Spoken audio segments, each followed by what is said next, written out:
اس کے باپ کی واپسی کے قصے جو وہ اسے سنایا کرتی تھی اب تمام ہوئے، لیکن پرانی تصویروں کو دیکھنا اس نے بند نہیں کیا تھا۔ وہ ایک تصویر کو جس میں وہ جھیل کے پانی میں پیر ڈبوئے بیٹھا تھا اور گردن موڑے مسکرا رہا تھا اور جگمگ کرتی آنکھوں کو لیے عرب کا شہزادہ لگ رہا تھا، اس کے چہرے کے ساتھ لگا کر دیکھا کرتی اور دیر تک دیکھا کرتی۔ ہاں تم میرے جیسے ہو، وہ خوش ہوتی اور گہرے سایوں میں گر جاتی۔ پتہ نہیں وہ کس کس بات پر خوش ہو سکتی تھی۔ کچھ عرصہ پہلے وہ یہی سب کر کے کہا کرتی، دیکھو تو تم تو بالکل اپنے پاپا جیسے ہو۔ پھر وہ اپنی نم آنکھیں صاف کر لیتی۔ تمہارے پاپا تمہیں دیکھ کر بہت خوش ہوں گے، تم ان جیسے ہو، میں خوش ہوں اس پر۔ ہاں تم میرے جیسے ہو کا عمل وہ ہر رات کیا کرتی، جیسے اسے ہر دن یہ ڈر ہو کہ کہیں وہ اس تصویر جیسا تو نہیں ہو رہا، اس شخص جیسا ہی۔ اسے اپنی زندگی کا آخری مرد اپنی زندگی کے پہلے مرد جیسا نہیں چاہیے تھا۔ اب تم مجھے چھوڑ تو نہیں جاؤ گے نا؟ وہ اس سے پوچھتی نہیں تھی، بس بڑبڑاتی تھی۔ اسے معلوم بھی نہیں تھا کہ چھوڑ جانا کسے کہتے ہیں۔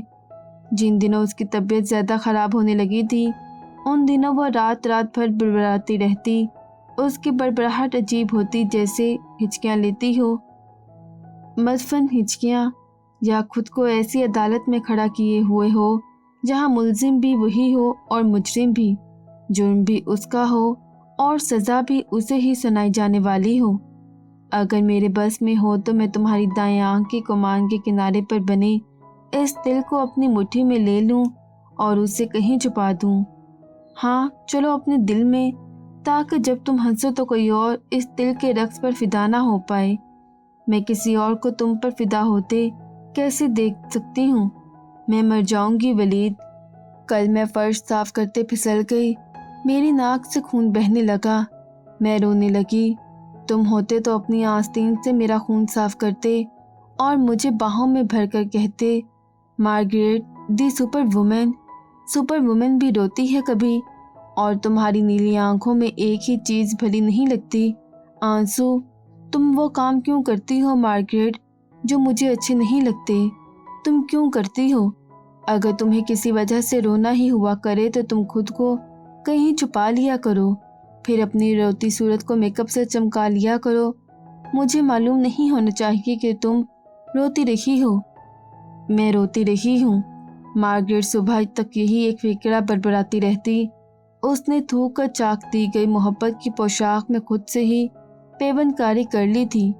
وہ ایک ایسی جزامی بڑھیا بن گئی جس کے زخم ہی اس کی دوا تھے۔ اسے کسی دید کے پاس جانے کی حاجت نہ تھی۔ کوئی ایسی محبت کو توق زدہ زنجیر پا کرے جو گدھ بنی بوٹی بوٹی نوچتی ہے، ایسے مردار کھور کو کوئی رحم والا مردار کرے، کوئی رحم کرے۔ اور جب جب وہ بہت زیادہ بڑبڑانے لگتی اور اس کے کانوں میں مزید سکت نہ رہتی سننے کی، وہ اپنے کانپتے ہاتھ سے ہولے سے مارگریٹ کے جسم کو چھوتا اور وہ جھرجھری لے کر بڑبڑانا بند کر دیتی اور ہاتھ بڑھا کر اسے اپنے وجود میں سمیٹ لیتی۔ نہیں، اپنے بیٹے کو نہیں، عرب کے گم ہو چکے اپنے شہزادے کو، جس کی محبت کو مار کر بھی وہ نہیں مار پا رہی تھی، اور جو خود کو زندگی کے کنارے پر گھسیٹ لائی تھی اور موت کی طرف کسی شکوے کے بغیر ہاتھ بڑھا رہی تھی۔ اور کون کہتا ہے کہ موت سپاہ شب خون ہے؟ موت نے قطعاً مارگریٹ کی زندگی پر شب خون مارنے کی کوشش نہیں کی تھی۔ یہ کام تو خود مارگریٹ کر رہی تھی۔ وہ خود سے شتاب باندھی کر چکی تھی۔ ذرا سی تپش ملتے ہی وہ جل کر بھسم کیسے نہ ہو جاتی۔ ایسی حالت میں اسے کون بچا سکتا تھا؟ کوئی معجزہ ہی، اور وہ کوئی نبی یا پیغمبر تو نہ تھی، وہ تو صنم گزیدہ تھی، اور معجزے ایسے لوگوں پر اتنے مہربان نہیں ہوتے۔ ایک رات وہ بڑبڑاتے ہی مر گئی، جس رات اس نے اپنی زندگی کے آخری مرد کا ہاتھ مضبوطی سے اپنے ہاتھوں میں تھام رکھا تھا۔ وہ اس کے ہاتھ کو بار بار اپنے ہونٹوں، اپنے گالوں، اپنی آنکھوں سے لگاتی۔ اس کی زندگی کے اس آخری مرد کی آنکھوں سے آنسو ماتمی جلوس کی طرح آہو بکا کرتے رواں تھے۔ انسان بڑا احساس واقعہ ہوا ہے، मौत की आहट पर उसके कान खड़े हो जाते हैं। 9 महीने जिंदगी नमू पाती है तो ऐसा वावेला मचाती आती है।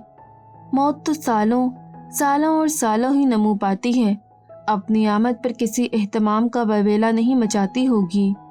वो रो रहा था, वावेले पर उसके कान खड़े हो गए थे। अपनी तरफ से मार्गरेट अपने माँ बाप, अपने घर, अपने बचपने, अपने स्कूल की बातें कर रही थी, उसे सुना रही थी। लेकिन दरअसल वो उसे हर दूसरी बात के बाद उस पहले शख्स के किस्से सुनाने लगती थी जो उसके पाइंती मौजूद था, न सरहानी, जो उसके आखिरी वक्त में आने वाला था, ना ही जनाजे में। मार्गरेट को कोई ख्वाहिश न थी उस शख्स को खुदा के हजूर मोरद इल्ज़ाम ठहराने की। वो वहाँ भी यही करने वाली थी। वो खुदा से उसे मांगने वाली थी। वो रहम दिल खातून थी, वो जो उसके लिए खुदा से रहम मांगने वाली थी। कहवा पीने के बाद वो हमेशा कप को औंधा कर दिया करता था। ये उसकी आदत थी। मुझे उसकी ये आदत बहुत पसंद थी। हाँ, वाकई मार्गरेट को उसकी ये आदत पसंद थी। उसकी कॉफ़ी का मग खाली होते ही औंधा हो जाता। बड़े होते हुए उसने कई औंधे कप पाँव की ठोकर से तोड़ डाले। औंधे कप देख कर वो पागल सा हो जाता। उसका बस न चलता कि कैसे वो इस दुनिया को इस भट्टी में जला डाले जो इसकी माँ के अंदर भड़कती रखी थी, और वो सारी दुनिया को औंधा करते जिसमें भटक भटक कर वो किसी को ढूंढती रही थी। काश तुम्हारी आंख के कुमान के किनारे भी दिल होता। तुम्हारी दुनिया में आते ही मैंने सबसे पहले उस दिल को ढूंढा। मैंने 9 महीने उस एक दिल के लिए दुआएं की थीं, और आखिरी बात जो करके वो खामोश हो गई वो बस इतनी ही सी थी, बस अब तुम मेरे हाथ को अपने होंठों से लगा लो। उसने उस हाथ को होंठों से लगा लिया, लगाए रखा, लेकिन वो उसका बेटा था, उसका महबूब नहीं। और फिर 26 साल की जवान लड़की, बूढ़ी हो चुकी, नीली आंखों और कभी की गुलाबी रंगत वाली मार्गरेट को उसने ताबूत में फिर से किसी के इंतजार में अपनी नींद सोते देखा, और ताबूत के किनारे वो दीवानों की तरह रोया। आलियान मार्गरेट, उसने उसी वक्त फैसला कर लिया था कि उसे किससे सबसे ज्यादा नफरत करनी है, अपने बाप से। वो इदारे में परवरिश पाने लगा। कुछ अरसे बाद उसे बताया गया कि एक खातून ने उसे गोद ले लिया है और वो उनके घर उनसे मिलने जा सकता है। उसे एक रात उस खातून के घर छोड़ दिया गया। वो खातून मामा मेहर थी। उन्होंने उसे देखते ही उसकी दोनों हथेलियों को होंठों से लगा लिया और अपनी आंखों पर रख लिया। मार्गरेट, उन्होंने हौले से सरगोशी की। वो उनकी गोद में रात भर बैठा रहा और वहीं सो गया। ये इन दोनों की पहली मुलाकात थी। वो अपनी अब तक की जिंदगी में दूसरी बार मोहब्बत कर रहा था, और फिर से एक औरत से। एक से पैदाइशी हुई थी, दूसरी से मुद्दाती, किसी आसमानी सहीफे की तरह जिसके उतरते ही बस आंखों से लगा लिया जाता है, सीने में उतार लिया जाता है। मुकद्दस मोहब्बत जिसकी इबादत करने पर दिल माइल रहता है। मामा मेहर से जुदाई उसे शाह गुजरती। वो उनके साथ रहना चाहता था और उनके लिए रोया करता था। वो एक नई औरत से मिल रहा था जिसकी आंखें गहरे पानियों में डूबी नहीं रहती थी, जिनमें आस थी न इंतजार, और ये खातून बड़बड़ाया भी नहीं करती थी, रोया करती थी, ना ही उसकी ठोड़ी को उठाकर उसकी आंखों को घंटों तका करती थी, और उनके सीने से लगे उसे इंसानी गोश्त के जलने की बू भी नहीं आया करती थी। कैसी खातून थी वो बिल्कुल मार्गरेट जैसी नहीं थी। जिस रात वो उनके सीने से लग कर सोने लगता, उस इंतजार में रहता कि कब वो कोई सिसकी भरेंगी, किसी को पुकारेंगी। हाँ, वो बहुत मोहब्बत से अपने शौहर, अपने वालिदैन का जिक्र किया करती, या उसे कहानियाँ सुनाया करती जिनमें परियां होती, उनके खेल तमाशे, शरारतें होती, लेकिन कोई इख्तिताम न होता, न दुख, न रोना, न रुलाना। वो किस्सा गो नहीं थी, क्योंकि वो मोहब्बत गो थी। वो एक अच्छी कहानी नहीं बन सकती थी, क्योंकि वो इंसान बनने में मसरूफ रहती। वो कीमियागर थी, उन्हें तो तांबे को सोना बनाना था, सोना। वो उससे कहानी सुनने की फरमाइश करती। उसे बहुत वक्त लगा कहानी बुनने में। एक लंबा अरसा वो एक ही जुमला दोहराता रहा, एक परी थी।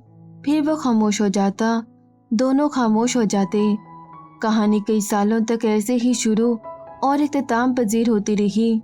मामा महर ने हिम्मत नहीं हारी। उन्हें मालूम था, उन्हें इंतज़ार था, कहानी आगे ज़रूर बढ़ेगी। और ऐसा हुआ, क्योंकि वो मोहब्बत ही क्या जो इख्तिताम पर साबिर हो जाए। कहानी एक दिन आगे बढ़ गई। कई साल लगे, लेकिन ऐसा हो गया। एक परी थी, वो जंगल में फूल लेने निकली और दो दुमों वाले एक बंदर को देखकर डर गई और जल्दी से एक दरख्त के पीछे छुप गई। दरख्त ने उससे कहा कि वह पानी में छलांग लगा दे, वरना बंदर उसके सारे बाल खा जाएगा। बंदर उसके सुनहरी बाल ना खा जाए, उस डर से उसने पानी में छलांग लगा दी। लेकिन ये क्या मामा, मछलियों ने उसके सुनहरी बाल खा लिए। वो बाहर निकली तो सब दरख्त, सारे फूल, सारे बंदर, सारे ही बंदर हंसने लगे। ऐसे मुंह खोलकर हंसते ही रहे। मामा महर की तरह कहानी कहीं से भी शुरू उसे हंसने पर ही खत्म होना चाहिए, हर सूरत। बेटे आलियान ने ये गुर आखिरकार सीख ही लिया था। उस रात माँ बेटा निश्चितगाह में देर तक लौटपौट होते रहे तो आलियान में जिंदगी आखिरकार नमू पाने लगी थी। और ये मोहब्बत का ही कमाल है, वो मुर्दे को जिंदा कर डालती है, ज़वाल को कमाल और कमाल को बाकमाल। मामा महर में उसकी जान आ चुकी थी और उसके लिए बहुत तकलीफ होता उनसे दूर, उनके बगैर रहना। उन्हीं दिनों उसने जाना कि जहाँ मोहब्बत होती है वहाँ तकलीफ ज़रूर होती है। जो हमें चाहिए होता है वही हमसे दूर ज़रूर हो जाता है। जिसे मुट्ठी में कर लेने को जी चाहे, उसके लिए दिल मुट्ठी में ज़रूर आ जाता। 15 साल का हो जाने के बाद उसे वो चीज़ें दी गईं जो उसकी माँ की थीं, जिसे आंटी सुसैन ने उतारे के हवाले कर दिया। उसने वो तस्वीर जिसे वो उसके गाल के साथ लगाकर घंटों देखा करती थी, सबसे पहले फाड़ कर फेंक दी। वो खत जो गलत पतों की वजह से वापस आ चुके थे, उन्हें भी वो फाड़ डालता अगर वो मार्केट के हाथों से न लिखे गए होते। कुछ वो खतूत भी थे जो मार्केट की मौत के बाद वापस आए थे, यानी अपनी मौत से पहले भी वो उससे खत लिखती रही थी। उसने कभी उन खतूत को पढ़ने की कोशिश नहीं की थी, सिवाय एक बार के। आज से 4 साल पहले जब तुम अपने घर वालों से मिलने का कहकर मैनचेस्टर से जा रहे थे तो मुझे लगता था मैं तुम्हें मैनचेस्टर में आखिरी बार देख रही हूँ। यह ऐसा वहम था कि किचन में काम करते मैं अपना हाथ चला बैठी। अस्पताल में तुम्हारी दी अंगूठी भूल आई। सारे अस्पताल में उस अंगूठी को देखती रही। कूड़ेदान में अगले दिन उस रिंग के मिलने ने मुझे पागल सा कर दिया था। लिखे जाने वाले सभी खत वापस आते रहे। जिसकी आंख के कुमान के किनारे तिल था, उसे ढूंढने मार्केट गाहे बगाहे निकलती रही, यहाँ तक कि जिंदगी की आखिरी सांसें लेने लगी। और फिर मौत ने उसे अपनी सांसें अता कर दी। अपने सारे वहमों के साथ वो पोशीदा हो गई थी। वो उस शख्स का जायज बेटा था या नाजायज, उसे कोई सरोकार नहीं था। स्कूल में उसके नाम के आगे वलीदुल बशर लगता था, जो बड़ा होने पर उसने बदल लिया। वो किसी वलीदुल बशर को नहीं जानता था। अगर दुनिया में कोई वलीदुल बशर था तो वो उसका बाप नहीं था, एक भेड़िया था जिसने उसकी माँ को चीर फाड़ डाला और उसे लानत करार दिया। उस औरत को उसने लानत करार दिया जिसने उसके बाद दोस्ती के नाम पर भी किसी मर्द से बात न की।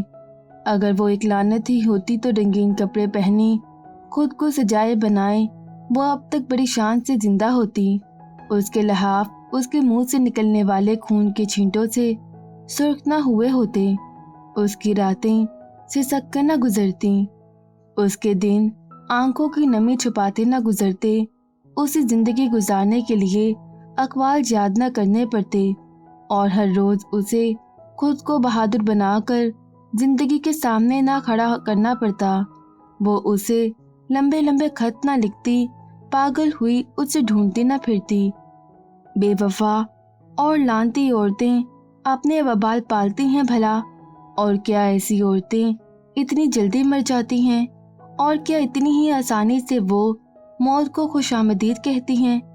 पहले वो सोचा करता था कि वो उस शख्स को ढूंढ कर मार डालेगा, लेकिन मामा मेहर कहा करती थी कि अपने दिलो दिमाग को इस मामले पर खामोश रखो, सारे वबाल यहीं से फूटते हैं। वलीदुल बशर का ख्याल आते ही वो अपने दिलो दिमाग को खामोश करवा देता। शुरू में मुश्किल लगा, लेकिन उसने कर लिया। मामा मेहर ठीक कहती थी, उसे वबाल पालने की जरूरत नहीं थी। उसकी जिंदगी में मार्गरेट और मेहर मौजूद थीं और उसे उन्हीं के सहारे जिंदगी मुकम्मल करनी थी। मज़ीद वीडियोस देखने के लिए हमारे चैनल ऑडियो बुक्स टैक्स को सब्सक्राइब करें और बेल आइकन पर क्लिक करें।